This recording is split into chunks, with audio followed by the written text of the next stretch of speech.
लेकिन हमारे समाज के जो लोग हैं ना, अगर हम वोट की ताकत को नहीं पहचान पाए तो वाल्मीकि के घर में झाड़ू निकालने वाला ही पैदा होगा, चमार के घर में जूते बनाने वाला पैदा होगा, कुम्हार के घर में मटके बनाने वाला पैदा होंगे। और अगर हम वोट की ताकत को समझ गए, अपना वोट अपनी जगह डाल लिया, हम अपना नेतृत्व स्थापित कर पाए, तो उन झाड़ू निकालने बर्तन बनाने वाले लोगों के बीच में से ही देश का एक दिन लाल किले के जो झंडा फहराएगा वो इन जूते बनाने वाले लोगों का ही फहराएगा। अच्छा प्रदीप जी, आप भी कभी सहन किया है जातिवाद अपनी ज़िंदगी में अब तक आपने? देखिए, जातिवाद का जहाँ तक सवाल है, हम तो पैदा होते ही सहन कर रहे हैं। हम तो पेट में होते, वो बाबा साहब एनिहिलेशन ऑफ कास्ट में लिख के गए हैं कि वही हमारे जो समाज के जो झाड़ू निकालने वाले लोग हैं, जब उनकी जो हमारी माताएं हैं उनके हम पेट में थे, तो उन्होंने सोच लिया होगा कि ये जो मेरा बेटा पैदा होगा ये उस कमेटी में एक झाड़ू का काम करेगा। लेकिन और दूसरे समाज के लोग ऐसा नहीं सोचते। प्रदीप जी, दिल्ली के तालकटोरा स्टेडियम में चमार अधिवेशन हो रहा है, आप भी आए हैं हरियाणा से चलकर, कैसा महसूस हो रहा है यहाँ पर? देखिए, हम हरियाणा से चल के आए हैं और सभी साथी आए हैं। इस प्रकार के जो अधिवेशन है वो समाज में, जैसे बहुजन का जो अगर एक कॉन्सेप्ट होता तो यहाँ जो स्टेडियम में नीचे नीचे बैठे, आप तो गए होंगे अंदर, जो नीचे बैठे लोग हैं ना, और जो ऊपर की जो कुर्सियाँ हैं वो भरी होती, यहाँ बैठने की जगह नहीं होती। अगर बहुजन का कॉन्सेप्ट यहाँ पे होता, एकता बनानी देखो ज़रूरी है समाज में, लेकिन उस एकता का फॉर्मूला वो हमने नहीं दिया है। कोई हम महापुरुष नहीं है, वो तथागत गौतम बुद्ध ने, संत गुरु रविदास जी ने, संत कबीर साहब ने, महामना ज्योतिबा फुले ने, ईवी रमास्वामी पेरियार ने, बाबा साहब अम्बेडकर ने, छत्रपति शाहू जी महाराज ने और मान्यवर साहब काशीराम ने, इन सभी ने जो एकता का फॉर्मूला दिया है, उस फॉर्मूले पर अगर काम करते तो अलग ही नज़ारा होता आज। और आप देख रहे हैं अब की जो सिचुएशन है वो किस प्रकार की है। कैसा फीडबैक मिला है कार्यक्रम का? देखिए, कार्यक्रम का जो फीडबैक मिलने की बात है, तो जो कार्यक्रम है वो कुछ प्लांटेड कार्यक्रम होते हैं, जैसे काफ़ी लोगों को यहाँ पता ही नहीं था कि किस प्रकार का कार्यक्रम है। दूसरा एक और है कि भाई यहाँ पे बाबू जगजीवन राम जी की जयंती का कार्यक्रम यहाँ पर एकदम प्रोजेक्ट कर दिया गया है।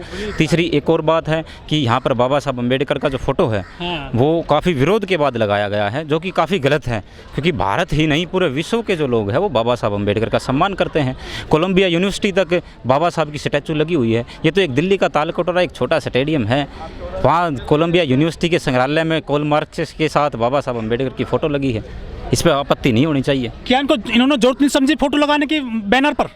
देखिए, जातीय आधारित संगठन है, उनके बारे में बाबा साहब ने एनिहिलेशन ऑफ कास्ट में आगाह करके गए हैं कि कोई भी जाति का जो संगठन है वो इस देश में रूल नहीं कर सकता। और हमारी जो सोच है वो संत गुरु रविदास जी की सोच है कि ऐसा चाहूँ राज में, उन्होंने राज की बात की। एक तो स्वराज में प्रसन्न है, हम जो है क्या तो मरघट में प्रसन्न है या स्वराज में प्रसन्न है, ये बात संत गुरु रविदास जी ने कही। और दूसरी एक और बात बाबा साहब ने कही कि जो राज है वो अपना जो नेतृत्व के स्थापित करो, और बाबा साहब ने तरह तरह के जो संगठन है वो यहाँ पर दिए। तो उन संगठनों से अगर काम नहीं हुआ तो मान्यवर साहब काशीराम ने एक फॉर्मूला दिया, जो मोतियों के जो मनके थे उन मनकों को एक धागे में पिरोकर एक समाज बनाया 85%, जिसको बहुजन समाज कहते हैं। आज उसका कार्यक्रम होता तो आप एकता देखते। चमार तो एक गाली भी दी जाती है इन लोगों को, ये इन्होंने अधिवेशन कर दिया। गाली नहीं, देखो चमार कौम है वो मजबूत कौम है, ये निश्चित तौर पे कहा जा सकता है, क्योंकि जो चमार है जो शब्द है उसमें उनकी जो संख्या है, यहाँ पर जो संख्या जोड़ने की बात नहीं हो रही, हम उनको बहुजन बना के एक जातिवाद होता है सर, जातिवाद होता। जातिवाद इस पूरे देश में, वो बाबा साहब कह के गए थे कि भाई यहाँ पे जो वर्ण व्यवस्था है वो 4 मंजिला एक इमारत है, और 4 मंजिल में जिस मंजिल में जो पैदा हो गया उसको उसी मंजिल में मरना है, और ना तो सीढ़ियों से ऊपर जा सकता है ना नीचे जा सकता है, जिसमें मरना हो मरना है। और उनके साथ वहीं पे ऐसा इस देश में धर्म के आधार पर लोगों को बांटा गया कि वो ना तो ऊपर जा सके ना नीचे जा, ऊपर तो जाने का कोई मतलब ही नहीं है, ना नीचे जा सके, क्योंकि वर्ण व्यवस्था इस देश में स्थापित है। प्रदीप जी, कुछ लोग कहते हैं कि जो बौद्धिस्ट हैं वो तो रविदासी को नहीं मानते, और बाबा साहब भी जो बौद्धिस्ट बन गए थे तो रविदासी उनको नहीं मानते, अम्बेडकरवादियों को। क्या उसका रिजल्ट यहाँ दिखाई दिया है? देखिए, रिजल्ट काफ़ी निश्चित तौर पे दिखाई दिया है, क्योंकि यहाँ पर कई बातें तरह तरह की उठती हैं कि जो संत गुरु रविदास जी के जो स्थल है, जो प्रेरणा केंद्र हमारे लिए आस्था के केंद्र है, और उनसे हमें शिक्षा लेने की ज़रूरत है। लेकिन आज चालाक लोगों ने बड़ी ही चालाकी से संत गुरु रविदास जी के जो स्थल थे उनमें कहीं देवी देवता की फ़ोटो रखी है, कहीं वहाँ पर हनुमान जी की फ़ोटो संत शिरोमणि के साथ में लगा रखी है। इस तरह का जो भगवाकरण यहाँ पर कर दिया गया है वो गलत है। लेकिन जो संत गुरु रविदास जी की सोच थी वो मानव एक समान वाली जो बात थी, वो कॉन्सेप्ट पूरा एक बहुजन कॉन्सेप्ट 2500 साल का जो संघर्ष है उसको मान्यवर साहब काशीराम ने पिरोया था और उसको एक 85% का नाम दिया था। लोग इस नाम को छिपाते हैं, पीछे नहीं लगाते नाम के पीछे। आप इस नाम के नाम पे जो है नाम के साथ में अधिवेशन कर रहे हैं। ये बात मैं मान्यवर जी स्पष्ट कर चुका हूँ कि अगर बहुजनों का सम्मेलन होता, यहाँ पर देखने का दृश्य होता और उस पूरे देश में कश्मीर से लेकर कन्याकुमारी तक लोग हैं वो आते, और इन जो इस तरह के सामाजिक प्रोग्राम होते हैं यहाँ पर कोई पैसे दे के बुलाई गई भीड़ नहीं होती। ये विचारों की ताकत है जो मान्यवर साहब ने दिए, जो बाबा साहब अम्बेडकर ने दिए, जो संत शिरोमणि गुरु रविदास जी ने दिए, महात्मा ज्योतिबा फुले ने दिए। तो बाबा जाति में बांटने की जहाँ तक बात है, जाति में बांटना है ना, जो बाबा साहब अम्बेडकर ने जब गुरु बनाने की बात आई तो तथागत गौतम बुद्ध को गुरु बनाया, राष्ट्रपिता ज्योतिबा फुले को गुरु बनाया, संत कबीर साहब को गुरु बनाया। तो जातियों की जो बात है इसको ख़त्म करके एक समाज को जोड़ने के लिए जो काम होना चाहिए ना धरातल पे, उसकी ज़रूरत है। आज जो मूवमेंट है वो आज इस दिशा में, जो गलत दिशा में जा रहा है, उसका परिणाम यही है। देखिए सभी की अपनी अस्तित्व की लड़ाई है, और जो मान्यवर साहब और हमारे जो महापुरुष थे वो हमें कॉन्सेप्ट दे के गए हैं ऑलरेडी। हमें अपना दिमाग नहीं लगाना है। मान्यवर साहब अपने मिशन में कामयाब क्यों हुए कि मान्यवर साहब ने 2 + 2 5 बताया तो लोगों ने 5 मान लिया और अब ये सरकार बना गए। 4 बार सरकार बनी और उसको एक प्रस्तुत धरातल पे करके दिखाया मान्यवर साहब ने। ऐसा नहीं है कि उन्होंने कहा, अपने नारों के अंदर नहीं कहा, उन्होंने धन धरती और राजपाट में 90 भाग हमारा है, 100 में 90 शोषित है, शोषितों ने ललकारा है। और एक और बात कही उन्होंने, बड़ी गजब की बात कही, हमारी लड़ाई है वो आज डिप्टी बनने की हो रही है। कोई किसी को उप बना दिया जाता है, जो मेन पावर है वो हमें नहीं मिली है कि वोट से लेंगे CM PM, आरक्षण से लेंगे SP DM। SP और DM ये जिलों को चलाते हैं, CM एक राज्य को चलाता है और PM पूरे देश को चलाता है। हमारी लड़ाई मुख्य तौर पर ये होनी चाहिए, और यहाँ जो अधिवेशन में बात होनी चाहिए वो उसके इर्द गिर्द होनी चाहिए, क्योंकि संत शिरोमणि गुरु रविदास जी ने भी आज से लगभग 600 साल पहले राज की बात की और मान्यवर साहब काशीराम ने उसको राज पे ख़त्म किया। और मान्यवर साहब काशीराम जाते जाते कह गए थे कि आप चाहे मैं जब इस धरती से जाऊंगा ना तो कचरा उठाने से लेकर झाड़ू निकालने वाला, जूते बनाने वाला, मटके बनाने वाला, ये सभी राज की बात सोचने लगेंगे। तो हमारा तो कॉन्सेप्ट ही हम पीड़ित क्यों, हम जुड़ने की कोशिश क्यों कर रहे हैं? आप सोचिए, आप जो जैसे प्रधानमंत्री जी है उनकी जो जाति है वो लोग सम्मेलन नहीं करते इस प्रकार के, उनको करने की ज़रूरत नहीं है। कलम की ताकत 1000 तलवारों से ज़्यादा बड़ी है। आप कलम की ताकत को पहचान के और वोट का सही प्रयोग करना ये बहुत ज़रूरी है। लेकिन वो तो सब एकजुट हो गए हैं, लेकिन ये तो जातियों में बढ़ते जा रहे हैं और मजबूत हो रही हैं जातियाँ इनकी। ये जो जाति में बंटने की बात है ये मान्यवर साहब कॉन्सेप्ट दे के गए हमें बहुजन का, कि हमें सभी को एक होके सभी को काम करना है। बहुजन बक कर रहा था ना, नया शब्द दिया था बहुजन।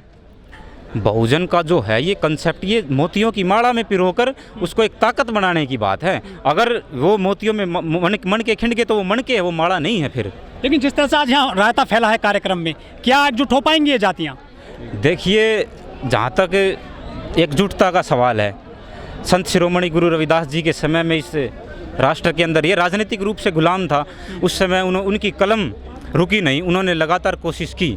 इसी प्रकार से जब यहाँ पर और जो मनुवादी जो लोग अपनी व्यवस्था को स्थापित करने के लिए कोशिश कर रहे थे तो सत्यशोधक समाज बना के राष्ट्रपिता ज्योतिबा फुले ने कोशिश की, फिर छत्रपति साहू जी महाराज ने एक प्रतिनिधित्व देकर और इनको स्टैब्लिश करने की कोशिश की, फिर मान्यवर साहब काशीराम ने, बाबा साहब अम्बेडकर ने इनको स्टैब्लिश करने की कोशिश की। ये कोशिशें लगातार चलती रहेंगी। लेकिन प्रदीप जी आपका काम तो अब मोहन भागवत कर रहे हैं, कह रहे हैं दलितों को जलाभिषेक करने दो, उनको घोड़ी पर चढ़ने दो।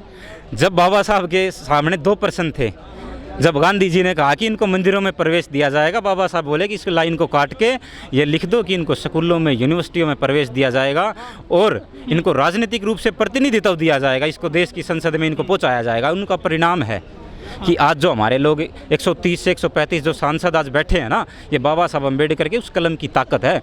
और उस कलम की ताकत को आज अगर 135 पार्टी की ताकत है, वो पार्टी की ताकत आज बने हुए हैं। पार्टी ने बनाया सर सांसद। देखिए अगर जो मोतियों की जो माला है, मोतियों की माला से जो बहुजन का कंसेप्ट जिस दिन खत्म होगा उस दिन मान्यवर साहब कहते थे कि मैं लाल किले से बोल रहा हूँ, वो लेकिन आगरा के लाल किले से बोल रहे थे, लेकिन उसको दिल्ली के लाल किले से बुलवाने की जिम्मेवारी किसी दलित शोषित समाज के लोग जो लाल किले पे चढ़ के बोले, वो जिम्मेवारी आपकी और हमारी है। कि मटके बनाने वाला तो मटके बनाने का काम करेगा, ये तो कॉन्सेप्ट स्टैब्लिश किया गया 2500 साल से। तो बाबा साहब अम्बेडकर ने इसका विरोध किया और उन्होंने इसको तोड़कर ये कहा कि झाड़ू निकालने वाले का जो बेटा है ना वो भी एक दिन लाल किले से झंडा फहरा सकता है वोट की। मैंने अपने जो रानी का पेट है ना उसका ऑपरेशन कर दिया है और आपका जिम्मेवारी बाप की और हमारी है। अच्छा प्रदीप जी, आप यूनिवर्सिटी में हैं, बड़े लेवल पर पढ़ाई कर रहे हैं, आजकल जो SC स्टूडेंट हैं IIT में MBBS कर रहे हैं वगैरह, वो सुसाइड बहुत करते जा रहे हैं, ये घटना क्यों बढ़ रही हैं? देखिए जातिवाद का जहाँ तक सवाल है, आप कश्मीर से लेकर कन्याकुमारी तक चले जाओ, पूरा समाज 6743 जातियों में बटा हुआ है। आपके साथ हमारे साथ लगभग हमेशा दिन प्रतिदिन अत्याचार होते हैं। वो अलग बात है कि कुछ लोग बता नहीं पाते। वो जैसे कबूतर और बिल्ली नहीं होती है कि भाई कबूतर ने आंख बंद कर दिया तो बिल्ली उसको दिखी नहीं। कबूतर ये सोचता है कि भाई बिल्ली चली गई है, लेकिन बिल्ली अपनी जगह पे है। जातिवाद सबके साथ होता है, हमारे साथ भी हुआ है, आपके साथ भी हुआ है। जाति है तो जातिवाद भी होगा। आप सब हरियाणा से आते हैं, हरियाणा में बहुत मजबूत है खाप कितना इंटरफेयर करते हैं सामाजिक व्यवस्था में? खाप का जो इंटरफेयर का जहाँ तक मामला है, हमारी जो सामाजिक लड़ाई है वो खापों की नहीं है। हमारी इंटरफेयर करती है, निश्चित रूप से करती है। जातिवाद को बढ़ावा देती है क्या? देखिए, कहा जातिवाद जाता है कि जो गांव है वो जातिवाद की नर्सरी है। जातिवाद की नर्सरी कब तक है? जब तक हम उस बहुजन कॉन्सेप्ट को शामिल करके, हम जिस दिन हमारा कोई आदमी हमारे बीच का लाल किले से झंडा फहराएगा, उस दिन इस कंसेप्ट को हम तोड़ देंगे। और जो जहाँ तक आप खाप को जातिवाद ये इसकी बात कर रहे हैं, इस कंसेप्ट को भी तोड़ देंगे। जिसके हाथ में सत्ता आएगी वो अपने करेगा। हरवा मान्यवर साहब कहते थे कि भाई हमारे घर में तो हरवा पैदा होगा, आपके घर का हाकिम बनेगा। तो हरवा और जो हाकिम, हम भी एक दिन हाकिम बनेंगे। मान्यवर साहब कॉन्सेप्ट दे के गए और उस पर काम हो रहा है। कितने साल लग जाएंगे करीब? देखिए, जहाँ तक साल लगने का सवाल है, मान्यवर साहब और बाबा साहब ने भी एक चिंता व्यक्त की थी कि मेरा जो शरीर है वो जर्जर हो चुका है और आपका जो समाज है, मैं इसकी हालत है ना, जो 4 खंभों पे एक तंबू खड़ा है उसकी तरफ देख रहा हूँ। ये खंभा अपनी जगह पे नहीं रहेगा, तो तंबू की जो हालत होगी वो मेरे लिए बहुत चिंताजनक स्थिति है। तो युवाओं को आगे आना पड़ेगा। युवा जब आगे आ जाएंगे तो इस देश की जो गद्दी है उस पर निश्चित तौर पर कोई बहुजन जो विचारधारा का जो व्यक्ति है वो इस देश का झंडा लहराएगा।